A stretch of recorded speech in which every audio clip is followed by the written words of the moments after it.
This is the new Skoda Scala, unfortunately completely in camouflage, but very important. The Scala is the successor of the very successful Skoda Rapid Spaceback.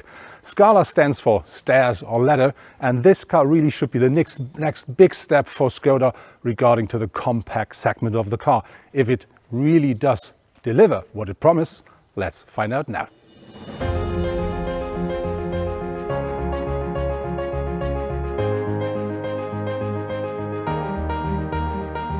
Because of the camouflage, you cannot see all the very nice design details of the new Skoda Scala, but I saw the car, let's say, uncovered, and I can tell you there's a lot you have to look forward to. The car has grown, but it still reminds here and there of its predecessor, but it is a lot more modern and a lot more nice interpretation of that. For instance, some new features are full LED headlights, full LED taillights with, for the very first time, a dynamic indicator. Optional feature, but very nice features, and there's a lot more to come. But now I'm going to show you some facts. The predecessor Skoda Rapid is available since 2012. With up to 200,000 units sold per year, the Skoda Rapid was nearly as successful as the Skoda Fabia. And that is more than enough reason to build a new car for this segment. With 4,36 meters in length, the Scala is about 6 centimeters longer than the Skoda Rapid Spaceback. On top, it features a 5 centimeter longer wheelbase.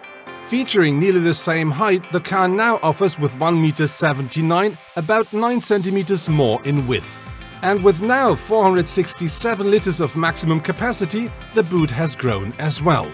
Aside many other features, the Scala will be the first Skoda who is featuring a so-called eSIM and LTE technology, so will be online all the time. Also new are the electric tailgate and the electric retractable tow bar as optional features. So next to me now is Karl Neuhold from the exterior design of Skoda. We see the new Scala, which is the, let's say, follow-up model or new model after the Skoda Rapid. What is the biggest advantage regarding to the new design? What was the biggest challenge to create a car like that? Yeah, our goal was here to make a very dynamic sporty car, but not aggressive hatchback.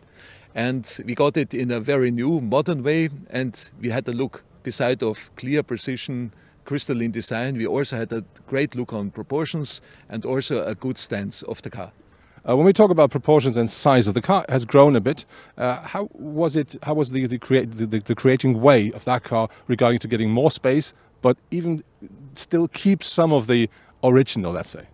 Yeah, due to the completely new platform, the MQB A0 platform, we got also a great possibilities to get the car more sculptural, more dynamic, due to a longer wheelbase. Therefore, the wheel side, the outer corners, we get to stretch the car, and I think it gives the car a great look and stance. And when we talk about, let's say, some very nice details like lightning and all this stuff, what did you do there to make the car even more sporty? Yeah, we squeezed to the new LED technology all our light absolutely to the minimum, just to give a strong, characterful look for the car, and you will be surprised what you get. The Skoda Scala is based on the MQB A0 platform as, let's say, the Volkswagen Polo or the Ibiza, but with this car, they stretched this platform to the maximum, and that is something which you can really feel at the interior. So the wheelbase really has grown to the absolute limit, so you really have a lot more space in the whole car. Yes, just gives you the feeling of having a lot more spacious interior. The stretch wheelbase of the Skoda Scala compared to the cars like the Polo and the Ibiza really gives the car not only more space, it also gives the car more comfort, because especially here on this not so very perfect roads in the Czech Republic, you can really feel the difference. So this car really features more comfort, and so length is something that is quite important if it comes to the comfort inside of a car. How spacious the car is in the rear, we're gonna have a closer look there when we do a short stop. My seat will stay the way it is. Now let's find out if 2 meters will fit in here, but as you see, enough headspace, enough legroom. That's typical Skoda.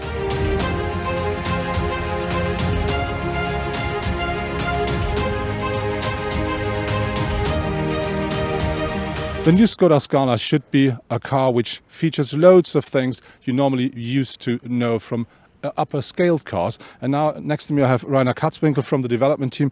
Mr. Katzwinkel, I have a question. The new Scala, what does that car feature to make it be the modern Skoda? Yeah, we have the chance to use the whole group experience and the whole group modules. So we put in really systems which are coming from higher classes, and we brought it into this car. For instance, the infotainment system, which is completely new developed and makes the joint functionality in between the infotainment and the online services from internet. On the other hand, we have driver assistance systems where we use the larger modules from other cars and bring it into this compact car so that the customer has really the safety and security from other cars. And when we talk a bit more in detail regarding to the driver assistance safety systems, what are the new features of the Skoda Scala? Yeah. We have the ACC, which is running up to 210 kilometers. Then we have the side assist, which detects cars which are closing up and are passing, and the system gives a warning. And this is high-speed tauglich, means you can use it also on highways. This is only in higher classes available normally. Many more systems like lane assist, which keeps the car on the road. And when we talk about the infotainment system, you just said there are two worlds merging together. Which are the new functionalities there? Yeah, as I said, we are merging the infotainment and the online world. That means, for instance, you have your favorite sender, music sender, and you want to drive from Germany to Spain. You could choose your favorite radio sender, choose it, and you will hear that until Spain or wherever you go to. So this is served by internet.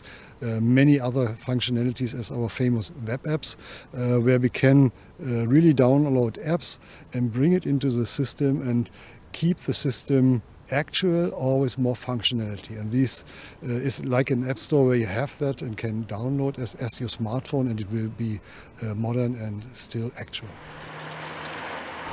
The roads we are driving at the moment through the countryside of the Czech Republic are, let's say, not perfect, but on the other hand, they are perfect to test the suspension of the car. And if you compare this with a predecessor, that car really gives you a very good feel. It sits solidly on the road but still comfortable. The steering is precise enough to give you a comfortable ride. It's not nervous, but it's, I think, precise. And even in tight turns, you can really feel that the connection between the car and the road really works well. So I think, regarding to the suspension and the steering, this car is definitely a good step forward when you come from the Skoda Rapid. Our test car is featuring the 150 horsepower four-cylinder petrol engine of the Volkswagen Group, and that is combined here with a 6-speed manual gearbox, and that really works well. The car is powerful enough, and if you give it some extra revs, you can drive it, let's say, quite dynamic. And very interesting here is, if you drive a car a bit more sporty, the combination out of the gearbox and the engine and the suspension really works very well, and so you can really feel this evolution step from driving the Rapid and now driving the Scala. These are really completely different cars playing in different worlds. When the car hits the market, there will be a 1.6-liter diesel with 115 horsepower available, as well as two petrol engines with either 115 or 150 horsepower. On top, there will be a 90 horsepower natural gas variant. Depending on the engine and trim level, there will be either a 5 or 6-speed manual gearbox or a 7-speed DSG on board. I think, regarding to the seats, they really made a great job with that car, because you not only have a great seat position where you have the right distance to the steering wheel and everything is adjustable the way you want, they also offer, I think, for that class, a lot of comfort. And what I really like is they're offering more than enough support, and they do this without any compromising regarding to the comfort you want. What we're not allowed to show, but what we saw already, are these two new displays we do have in this car. One is the full digital cockpit, which is featuring a 10.25-inch screen, and that offers you a very nice and precise view and 5 different modes. And on top of this, I think more important is the up to 9.2-inch touchscreen here at the center console, which really provides you as a touchscreen with all the informations you need, and with the opportunity to really configure the car and deal with the car while driving. So that really is a big step forward. The noise level of the car could be a lot different, especially while we're driving on this very, let's say, rocky roads here. And I really have to say, they did a good job regarding to the insulation of the car, because even though we do have a very interesting surface here and we have loads of movement in the car, the sound level is absolutely fine for that segment of a car. So now we're on a freshly brand new road. So that means no stones, no wobbles, nothing. And now you can really listen to the car and you can hear that you nearly hear nothing. So the insulation really is very nice.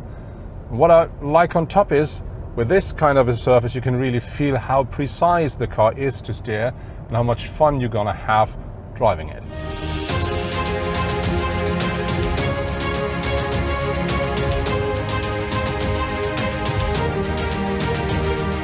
The Skoda Scala delivers, compared to its predecessor, the Skoda Rapid Spaceback, a lot more regarding to design and technology. But what I do like the most with the car is the drive, because you should not forget that car is based on a small car platform MQB A0, and the drive doesn't feel that way. So I think that's the answer to the question. The Skoda Scala is definitely a big step forward for Skoda.